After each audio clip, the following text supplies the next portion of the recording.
देखो तो हम लोग चैप्टर 6 स्टार्ट करें। ये क्या है जी? त्रिभुज, ठीक है ना। तो हम लोग जानते हैं कि त्रिभुज का डिफिनेशन क्या होता है, फिर भी लिखें। देखो त्रिभुज यानी ट्रायंगल, तीन रेखाखंडों से घिरी बंद आकृति को त्रिभुज कहते हैं। त्रिभुज किसे कहते हैं? तो वैसी आकृति जो तीन रेखाखंड से, कितने रेखाखंड से? तीन से वो बंद हो, उसे हम लोग त्रिभुज बोलते हैं। जैसे ये देखो एक रेखाखंड ये ए बी है ना जी, दूसरा रेखाखंड क्या है? बी सी है, और तीसरा क्या है? ए सी है। ये तीन रेखाखंडों से बंद आकृति है ना, इसे ही हम लोग क्या बोलेंगे? त्रिभुज बोलेंगे, ठीक है। ये भी मालूम है कि त्रिभुज में तीन भुजाएं होती है। कितने भुजा? तीन। देखो ए बी, बी सी, ए सी, कितने भुजाएं हैं? तीन भुजा है। वैसे ही इसके तीन कोण होते हैं, कोण ए बी और सी, तीन कोण है। तो प्रत्येक त्रिभुज में तीन भुजाएं और तीन कोण होते हैं। यह लिखा है, प्रत्येक त्रिभुज में तीन भुजाएं तीन कोण होते हैं। किसी त्रिभुज के तीनों कोणों का योग 180 डिग्री होता है। चाहे कोई भी त्रिभुज हो, उन तीनों त्रिभुज के कोणों को जोड़ेंगे। ये त्रिभुज है ना, इसे कोण ए बी सी, इन तीनों को जोड़ेंगे तो किसके इक्वल होगा जी? 180 के बराबर। ये भी मालूम है, ठीक है। देखो भुजाओं के माप के आधार पर त्रिभुज तीन प्रकार के होते हैं। भुजाओं के माप के आधार पर, किसके? तो ये जो भुजा है ना, इसके माप के आधार पर त्रिभुज कितने प्रकार के होते हैं? तीन प्रकार के। पहला त्रिभुज लिखे हैं समबाहु त्रिभुज, ठीक है ना, यानी इक्विलेटरल ट्रायंगल। तो जिस त्रिभुज के तीनों भुजाएं की लंबाई बराबर हो उसे हम लोग समबाहु त्रिभुज बोलते हैं। मान लो एक त्रिभुज है, क्या ए बी सी एक क्या है? त्रिभुज है। तो अगर ए बी सी, अगर ये समबाहु त्रिभुज है तो इसके भुजा ए बी, बी सी और ए सी आपस में क्या हो गए? बराबर होंगे। और इसका प्रत्येक कोण 60 डिग्री होता है। कोण ए बी और कोण सी तीनों कितना होगा? ये भी 60, ये भी 60 और ये भी 60, तीनों 60 डिग्री के होंगे। समझ में आया? तो वही लिखे समबाहु त्रिभुज, यानी जिस त्रिभुज के तीनों भुजाएं बराबर हो उसे समबाहु त्रिभुज कहते हैं। और समबाहु त्रिभुज के प्रत्येक कोण 60 डिग्री का होता है। दूसरा लिखे हैं समद्विबाहु त्रिभुज, यानी आइसोसेलेस ट्रायंगल, ठीक है ना। यदि किसी त्रिभुज के दो भुजाएं बराबर होती है उसे समद्विबाहु त्रिभुज कहते हैं। जैसे त्रिभुज ए बी सी है, त्रिभुज ए बी सी के भुजा ए बी और इसकी भुजा ए सी आपस में क्या है? बराबर है। तो इसे हम लोग कौन सा त्रिभुज बोलेंगे? समद्विबाहु त्रिभुज, यानी जिसके दो भुजा, इसके नाम से ही मालूम चला समद्विबाहु, यानी जिसके दो भुजा आपस में क्या हो? बराबर हो, उसे समद्विबाहु त्रिभुज। और समद्विबाहु त्रिभुज के दो भुजा तो बराबर होते हैं, मालूम चल गया। और बराबर भुजा के जो अपोजिट एंगल होते हैं, बराबर भुजा के जो अपोजिट कोण होते हैं वो आपस में क्या होते हैं? बराबर होते हैं। जैसे देखो त्रिभुज ए बी सी है ना, त्रिभुज ए बी सी के भुजा ए बी ए सी आपस में बराबर है ना, तो भुजा ए सी के अपोजिट कोण क्या है? बी है ना। ए बी का अपोजिट कोण क्या है? सी। तो कोण बी और सी आपस में क्या होगा? बराबर होगा। कोण बी बराबर होगा कोण सी। तो ये थ्योरम भी है, क्लास 9th में है कि किसी भी त्रिभुज के जो दो बराबर भुजा होते हैं तो बराबर भुजा के जो अपोजिट एंगल होते हैं आपस में क्या होते हैं? बराबर होते हैं। समझ में आया? देखो तीसरा लिखे हैं विषमबाहु त्रिभुज। विषमबाहु त्रिभुज यानी एस्केलेंट ट्रायंगल। तो विषमबाहु त्रिभुज किसे कहते हैं? जिस त्रिभुज के दो भुजाएं की लंबाई, जिस त्रिभुज के दो भुजाओं की लंबाई बराबर नहीं होती है उसे हम लोग बोलते हैं विषमबाहु त्रिभुज कहते हैं। जैसे देखो ये त्रिभुज ए बी सी है, त्रिभुज ए बी सी है ना, तो इसका एक भुजा ले लो ये, ठीक है, दूसरा भुजा में ये कोई भी ले लो, और ये दोनों भुजाओं की भी देखो तो क्या इन दोनों भुजाओं की लंबाई आपस में बराबर है? नहीं है। क्या यह जो भुजा बी सी है, क्या यह ए बी या ए सी किसी के इक्वल है? नहीं है, नहीं ना है। इसका मतलब जिस भी त्रिभुज के दो भुजाओं की लंबाई आपस में बराबर नहीं होती है उसे बोलते हैं विषमबाहु त्रिभुज। और त्रिभुज ए बी सी से देखने से मालूम चल रहा है कि त्रिभुज ए बी सी की जो भुजा ए बी है इसका लंबाई डिफरेंट है ना। ए सी का भी लंबाई अलग है और बी सी का भी लंबाई अलग है। तो ऐसे ही त्रिभुज को बोलते हैं विषमबाहु त्रिभुज। यानी सिंपल से बोल सकते हैं यदि किसी भी त्रिभुज के तीनों भुजाओं आपस में बराबर नहीं होती है, किसी त्रिभुज के मतलब तीनों भुजाएं डिफरेंट होती है, इनकी भुजाएं का लंबाई अलग अलग होता है, उसे हम लोग बोल देते हैं विषमबाहु त्रिभुज, ठीक है ना। विषमबाहु त्रिभुज के तीनों कोण अलग अलग होते हैं और इसके तीनों कोण भी अलग होंगे। मान लो ये मान लो कितना 60 डिग्री हो, मान लो कुछ देर के लिए, तो ये इसको मान लो तुम 40 डिग्री, ठीक है, तो ये कितना होगा 60 40 100, तो ये होगा 80 डिग्री। ये 80 डिग्री से ज़्यादा ही है, 90 बताओ तो इतना पे होता है ना, तो 80 से ये ज़्यादा हो जा रहा है, यानी 90 से ज़्यादा है ना। लेकिन बोला है कि मान लो कि अगर ये भुजाएं 40 है, ये 60 है, ये 80 होगा ना, यानी इसके तीनों कोण भी अलग अलग होते हैं। क्लियर है? देखो त्रिभुज के आंतरिक कोणों के माप के आधार पर त्रिभुज 3 प्रकार के होते हैं। त्रिभुज के आंतरिक कोण बोले तो इसके अंदर वाला कोण, जैसे कोण ए है ये अंदर वाला का बात कर रहा है, कोण बी है अंदर वाला का बात, ठीक है ना। तो त्रिभुज के आंतरिक कोणों के माप के आधार पर त्रिभुज कितने प्रकार के? 3 प्रकार के। जैसे भुजाओं के माप के आधार पर भी त्रिभुज 3 प्रकार के, वैसे कोणों के माप के आधार पर भी त्रिभुज 3 प्रकार के। पहला है समकोण त्रिभुज। कौन सा त्रिभुज? समकोण, यानी राइट एंगल। यदि किसी त्रिभुज के एक कोण समकोण, समकोण मतलब होता है 90 डिग्री, समकोण मतलब 90 डिग्री। यदि किसी त्रिभुज के एक कोण समकोण हो तो उसे समकोण त्रिभुज कहते हैं। उसे क्या बोलते हैं? समकोण त्रिभुज। जैसे त्रिभुज ए बी सी में देखो कोण बी क्या है? समकोण है ना, 90 डिग्री, तो इसे बोलेंगे समकोण त्रिभुज। क्लियर है? उसके बाद देखो दूसरा है न्यून कोण त्रिभुज। न्यून कोण मतलब एक्यूट ट्रायंगल। न्यून कोण त्रिभुज मतलब एक्यूट एंगल ट्रायंगल, या चलो नहीं न्यून कोण है ना, एक्यूट ट्रायंगल, ठीक है, कोई दिक्कत नहीं। यदि किसी त्रिभुज के प्रत्येक कोण 90 डिग्री से कम हो तो ऐसे त्रिभुज को न्यून कोण त्रिभुज बोलते हैं। यदि किसी त्रिभुज के प्रत्येक कोण कितना हो? 90 डिग्री से कम।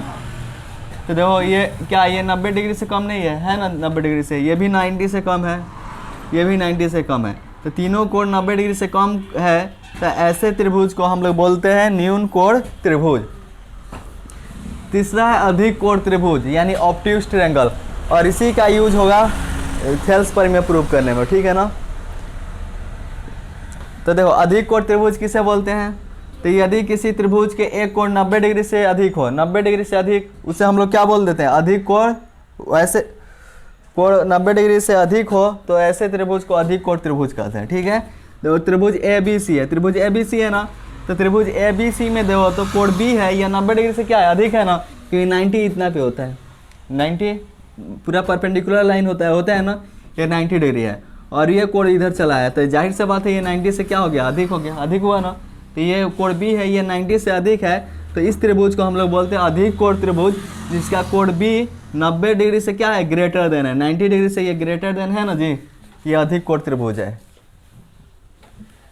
देखो तो यहाँ पे हेडिंग दिए हैं, वे आकृतियाँ समरूप होती है जिनका आकार समान हो परंतु उनका अमाप समान होना आवश्यक नहीं है।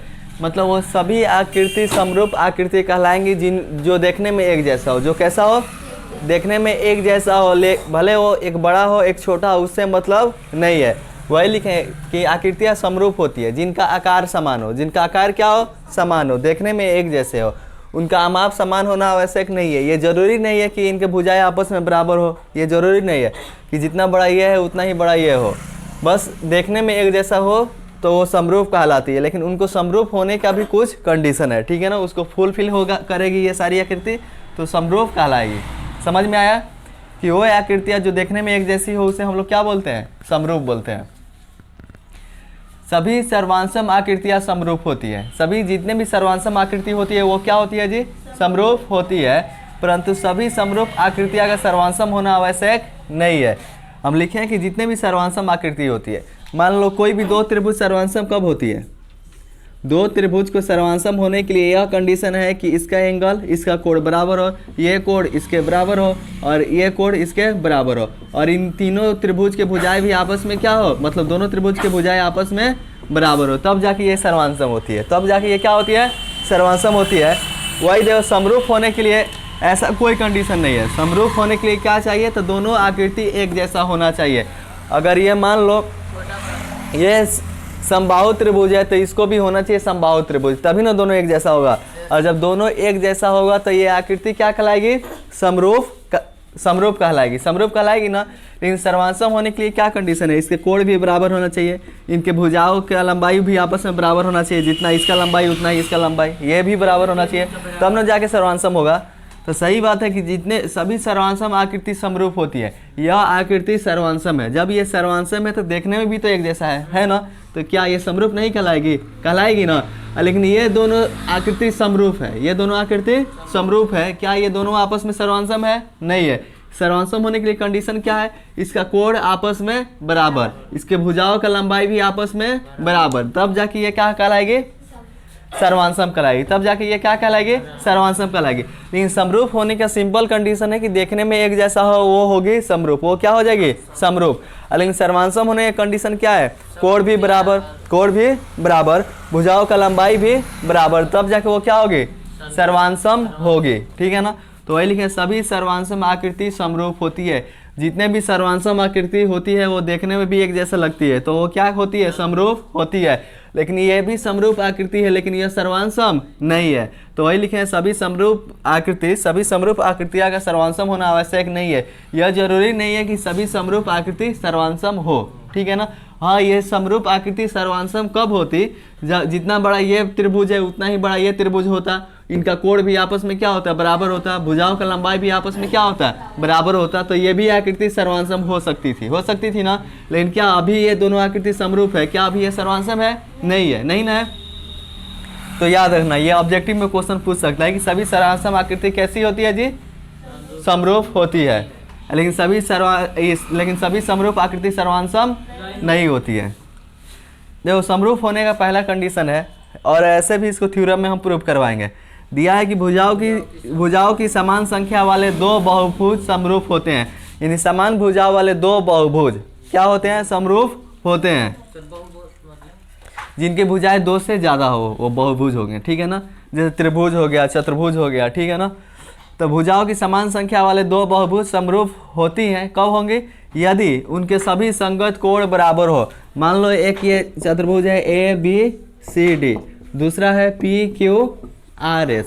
ये दोनों जो बहुभुज है यह समरूप कब होगी, जब इनके संगत कोण बराबर हो। A का संगत कोण P, B का संगत कोण Q, C का संगत कोण R, D का संगत कोण S। इनके संगत कोण क्या हो, बराबर हो। तो देखो, तो दोनों चतुर्भुज में कोण A किसके बराबर है जी, P के। कोण A बराबर क्या है, कोण P, और दोनों है कितना है, 85 डिग्री, है ना जी। ये देखो, कोण B बराबर क्या है, Q, और दोनों कितना है, 70 डिग्री। कोण B बराबर कोण Q, और दोनों है 70 डिग्री। ये देखो, कोण D बराबर क्या है, S, और दोनों है 105 डिग्री। कोण D इक्वल टू कोण S, और दोनों है 105 डिग्री। ये देखो, कोण C बराबर कोण R, और दोनों कितना है, 100 डिग्री। कोण C बराबर कोण R, और दोनों है 100 डिग्री। तो जाहिर से बात है इनके संगत कोण क्या है, बराबर है ना, सबका बराबर। देखो, A बराबर P, इनका संगत कोण बराबर, BQ संगत कोण बराबर, DS बराबर, CR बराबर, दोनों संगत मतलब इनके संगत कोण बराबर है। दूसरा कंडीशन क्या है, उनकी सभी संगत भुजाओं एक ही अनुपात में हो। पहला तो संगत कोण बराबर हो, लेकिन इनके जो संगत भुजाएं हैं उनका अनुपात भी बराबर होना चाहिए, तब न जाके समरूप होगी। तो देखो, तो जैसे ये भुजा है AD और ये भुजा है PS, AD और PS का देखो, AD upon PS, AD upon PS। AD कितना है जी, 18, PS कितना है, 30। ये देखो, AD 18/30, 6 3 18, 6 5 30, कितना गया, 3/5। ये भुजा देखो, AB और PQ, इनका अनुपात देखो, AB अपॉन PQ। AB कितना है, 6, PQ कितना है, 10, 6/10, 2 3 6, 2 5 10, कटेगा ना। ये देखो, इनका अनुपात देखो, BC upon QR, BC upon QR। BC कितना है जी, 3, QR कितना है, 5, ये तो नहीं कटेगा, 3/5। और CD/SR, CD/SR, CD भी 3 और SR 5। तो देखो, तो इन दोनों बहुभुज के संगत कोण भी बराबर है, और इनके भुजाओं का अनुपात बराबर है। AD/PS 3/5, AB अपन PQ 3/5, BC अपन QR 3/5, CD/SR 3/5। तो इनके संगत भुजाओं का अनुपात भी आपस में क्या है, बराबर है। इनके संगत कोण भी आपस में क्या है, बराबर है। तो ये बहुभुज क्या कहलाएंगे, समरूप कहलाएंगे, ठीक है ना। यही कंडीशन है। और भी लिखवाते हैं इसके बाद। देखो, 3 नंबर में दिया है कि दो त्रिभुज समरूप होते हैं। दो त्रिभुज समरूप कब होंगे जी, यदि उनके संगत कोण बराबर हो। इनके संगत कोण, जैसे त्रिभुज ABC है, त्रिभुज DEF है, ये समरूप तभी होंगे जब इनका संगत कोण बराबर हो। यानी कोण A किसके बराबर हो, कोण D के बराबर हो। कोण B किसके बराबर हो, E के बराबर हो। और कोण C किसके बराबर हो, कोण F के बराबर हो। तो ये दोनों त्रिभुज तभी समरूप होंगे जब इनके संगत कोण बराबर हो। पहला ये कंडीशन। दूसरा देखो, उनकी संगत भुजाएं एक ही अनुपात में हो। अर्थात समानुपाती हो, इनके संगत भुजाएं एक अनुपात में हो। जैसे देखो इसका ए बी का संगत भुजा कौन है, डी है ना, ए बी बराबर डी, एक अनुपात में ए सी और डी एफ, एक अनुपात में ए सी अपन डी एफ, और वैसे ही बी सी अपन ई एफ एक अनुपात में। यानी दो त्रिभुज को समरूप होने के लिए दो कंडीशन है, पहला उनके संगत कोण बराबर हो, दूसरा इनकी संगत भुजाओं का अनुपात एक हो, तो दोनों क्या होंगे, त्रिभुज समरूप होंगे। समझ में आ गया। देखो यहाँ पे नोट 1 लिखे, यदि किसी त्रिभुज के दो कोण अन्य त्रिभुज के दो कोण के बराबर हो तो त्रिभुज कोण योग गुणधर्म के कारण इनके तीसरे कोण भी बराबर होंगे। देखो तो दो त्रिभुज है, मान लो एक ये त्रिभुज है और एक ये त्रिभुज है, ठीक है ना, इसका ये कोण और ये आपस में बराबर है, इनका ये दोनों कोण आपस में बराबर है, यानी इस त्रिभुज के ये कोण और ये कोण आपस में क्या है, बराबर है। तो त्रिभुज के योग गुणधर्म के आधार पर तीसरा कोण भी आपस में क्या होगा, बराबर होगा, क्योंकि हम लोग जानते हैं किसी भी त्रिभुज के तीनों कोणों का योग कितना होता है, 180 डिग्री। मान लो ये 40 डिग्री आ गया, ये भी 40 डिग्री, क्योंकि क्या बोला है, किसी दो त्रिभुज के दो कोण बराबर हो, तो ये 40 है, ये भी 40 है, ये 60 डिग्री आ गया और ये भी कितना डिग्री आ गया, 60 डिग्री। तो जाहिर सी बात है 60 40 100, 60 40 100, तो बच गया कितना, 80, इसमें 80 और इसमें 80, तो ये भी कोण 80 होगा, ये भी कोण 80 होगा। तो त्रिभुज के कोण योग गुणधर्म के आधार पर इसके तीसरे कोण भी क्या हो रहा है, बराबर हो रहा है ना, तो वही नोट में लिखे हैं, ठीक है। इसलिए ए समरूपता कसौटी से इसे व्यक्त किया जाता है। तो इसके दो कोण बराबर हो तो हम लोग क्या कर सकते हैं, ए समरूपता से, यानी एंगल एंगल एंगल, मतलब एंगल में कोण होता है, मालूम है,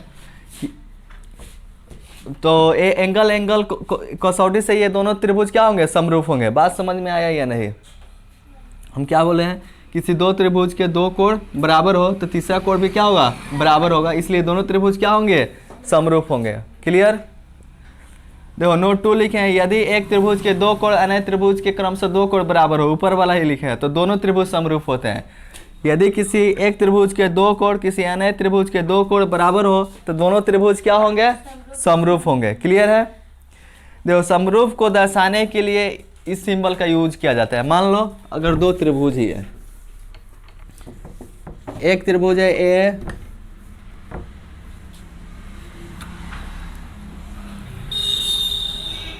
चलो इस पे ही समझ लो, ऊपर वाला पे, वैसे ए बी सी और पी क्यू आर। देखो समरूप के लिए, समरूप त्रिभुज के लिए ये कोई भी फिगर समरूप हो तो उसके लिए ये सिंबल का यूज किया जाता है, ये बताता है कि हाँ भाई दोनों फिगर आपस में क्या है, समरूप है। जैसे त्रिभुज ए बी सी और त्रिभुज डी ई एफ, मान लो दोनों समरूप हैं तो हम लोग बोल सकते हैं त्रिभुज ए बी सी समरूप है ना डी ई एफ के, तो इस सिंबल का यूज करेंगे त्रिभुज डी ई एफ, यानी ये सिंबल बता रहा कि त्रिभुज ए बी सी समरूप है त्रिभुज डी ई एफ के। बात क्लियर है। देखो अगर मान लो दो त्रिभुज सर्वांसम है तो सर्वांसम, अगर ये दोनों त्रिभुज मान लो दोनों त्रिभुज सर्वांसम है तो त्रिभुज ए बी सी सर्वांसम होगा त्रिभुज पी क्यू आर के, यानी सर्वांसम के लिए इस सिंबल का यूज, समरूप के लिए इस सिंबल का यूज किया जाएगा। बात समझ में आया। यही इतना थ्योरी है इसमें।